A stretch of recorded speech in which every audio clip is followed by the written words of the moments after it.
Bienvenue sur Naya Conseil. Ici, on ne juge pas, on ne critique pas non plus. On essaie simplement de comprendre ce que nous vivons pour avancer avec beaucoup plus de lucidité. Si ton cerveau pense encore travail, alors que ta journée est terminée, si tu penses aux courses, aux enfants, aux factures, même quand tu essaies de te reposer, alors il y a de fortes chances que tu sois en surcharge mentale.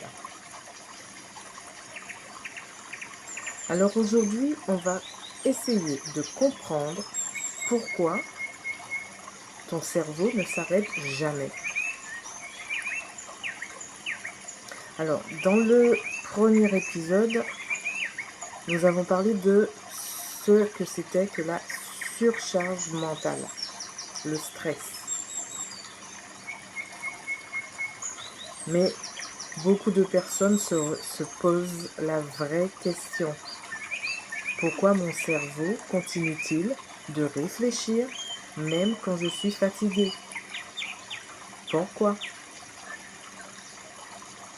Pourquoi certaines personnes arrivent à se déconnecter alors que d'autres ont l'impression de porter toute leur vie dans leur tête?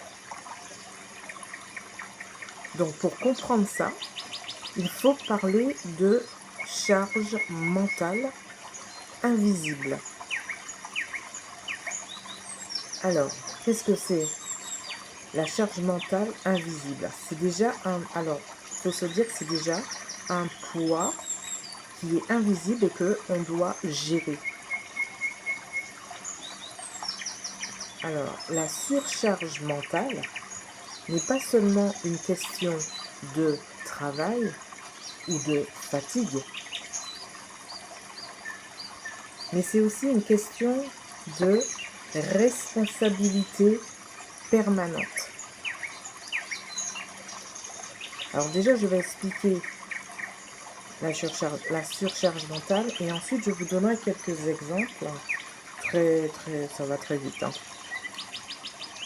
Alors la surcharge mentale, c'est quoi? C'est un ensemble de pensées, de préoccupations, de ruminations qui nous occupent constamment. Et ça va résulter d'un stress qui va être lié, lui, à la gestion simultanée de multiples responsabilités.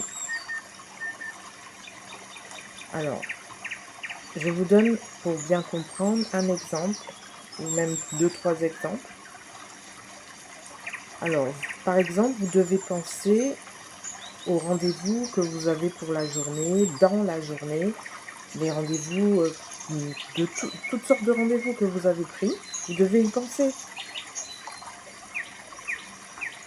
Vous devez aussi penser également aux devoirs des enfants quand ils vont sortir de l'école, les aider à faire leurs devoirs, leur expliquer certaines choses au niveau des devoirs. Dans la même journée, vous devez penser aux courses. Donc, passer au magasin, passer au pressing, il y a plein de choses qu'on prévoit de faire quand on fait des courses. On doit penser forcément à l'organisation de la maison. L'organisation de la maison, ce qui résulte le ménage, le repassage, le repas, préparer le repas, etc. Et tout ça, ça va vous demander de l'énergie. Ça va vous demander beaucoup d'énergie mentale. Et ça, même si personne ne le voit.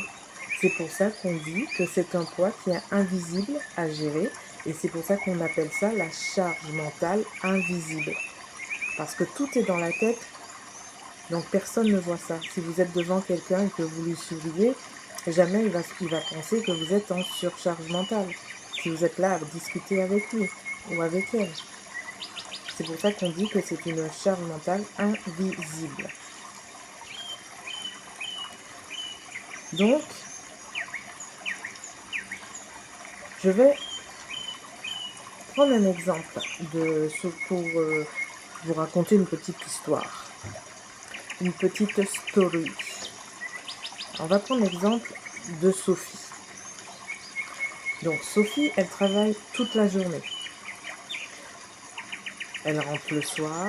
Donc déjà, avant de rentrer, elle a subi déjà des choses à son travail, puisqu'elle avait des tâches à accomplir. Elle se devait d'avoir une réussite à son travail. Et donc, elle rentre le soir, et physiquement, je dis bien, elle est chez elle, physiquement. Mais dans sa tête, elle est très loin. Parce que dans sa tête, elle pense au repas, elle pense au linge qu'elle doit aller étendre, qu'elle doit sortir de la machine, ou alors la machine qu'elle doit faire.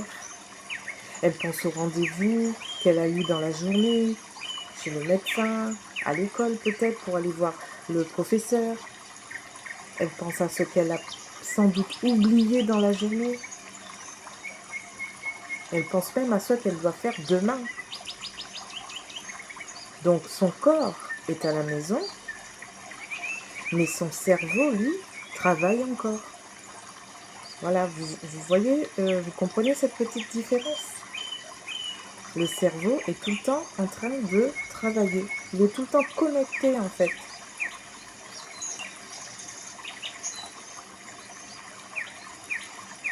Donc, quand on vit, en fait, le cerveau va rester en mode alerte tout le temps. Et quand on vit longtemps avec trop de responsabilités, bien le cerveau, lui, va rester en mode alerte, mais en permanence. Il n'y a pas de stop, il n'y a pas de pause. Parce que le mode alerte, c'est un mécanisme naturel du cerveau. Et pourquoi c'est un mécanisme naturel du cerveau? C'est parce que ce mécanisme sert à anticiper, à prévoir, à éviter les problèmes. Donc anticiper, qui veut dire que vous allez penser à devancer un futur problème. Vous allez donc prendre de l'avance sur une situation. C'est pour ça qu'on dit vous allez anticiper. Donc vous voyez, votre cerveau, il est toujours là en train de penser. Il doit prévoir. Par exemple, là vous êtes au repas de midi, mais il doit déjà prévoir pour le repas du soir. Vous vous rendez compte? Et quand tout repose sur vous, eh bien ce système il ne s'arrête plus. Comme je le disais, il pense, ça tourne sans arrêt. Il est tout le temps en alerte. Le cerveau reste en alerte permanente.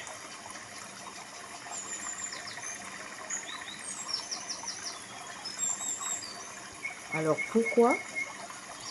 On peut se poser encore cette question.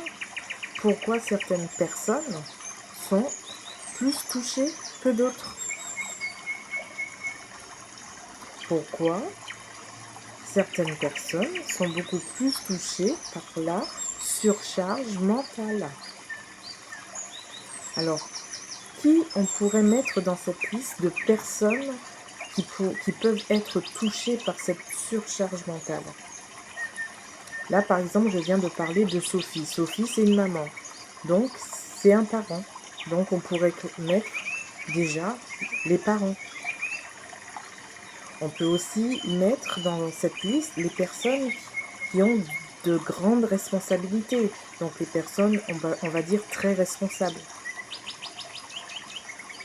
On peut aussi mettre dans cette liste les personnes qui ont l'habitude de penser à tout, mais vraiment à tout, mais pas seulement pour eux.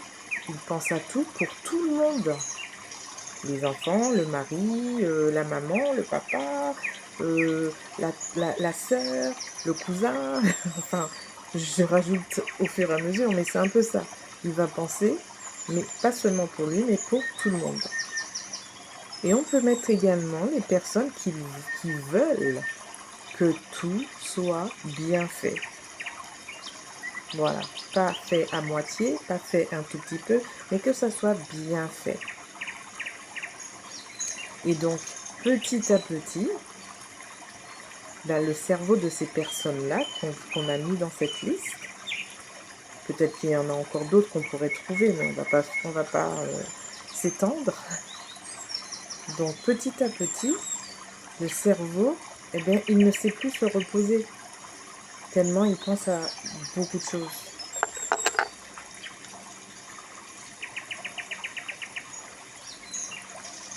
Donc, c'est pour ça qu'il reste en alerte permanente, parce qu'il ne se repose jamais. Dites-moi en commentaire, est-ce que votre cerveau continue de penser, même quand vous êtes censé vous reposer? Dites-le moi en commentaire.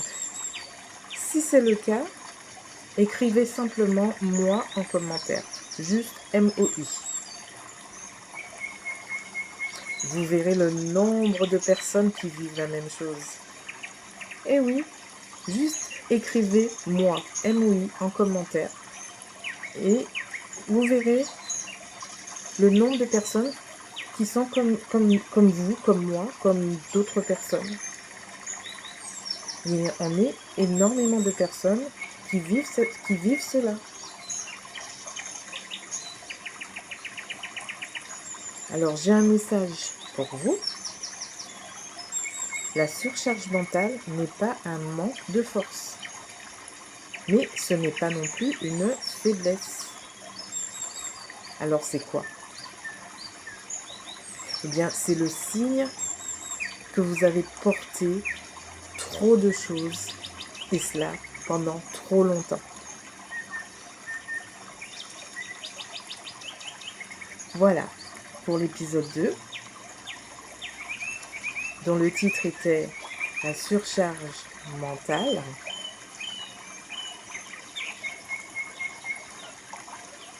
Ou plutôt, pourquoi ton cerveau ne s'arrête jamais?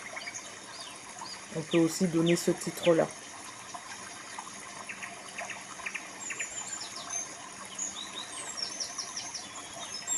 Donc dans le prochain épisode, nous allons voir quelque chose qui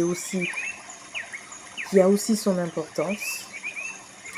Ce sont les signes qui montrent que votre cerveau est en train de saturer. Et surtout, on verra aussi comment les reconnaître avant quoi? Avant le burn-out.